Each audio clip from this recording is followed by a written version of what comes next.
Ang panahon ng Kapaskuhan ay ang panahon ng pagmamahalan, pagpapatawad at paghingi ng tawad sa ating mga nakasamaan ng loob at higit sa lahat, ang paggunita sa araw ng kapanganakan ng ating Panginoong Hesukristo. Ito po ang inyong Tito Meng ng Usapang May Kabuluhan, National Admin ng San Pablo City Volunteers Federation,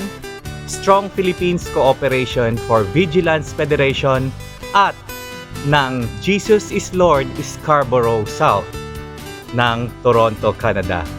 na bumabati sa inyo ng maligayang Pasko at manigong bagong 2025 sa inyong lahat mula sa aking pamilya para sa inyong pamilya.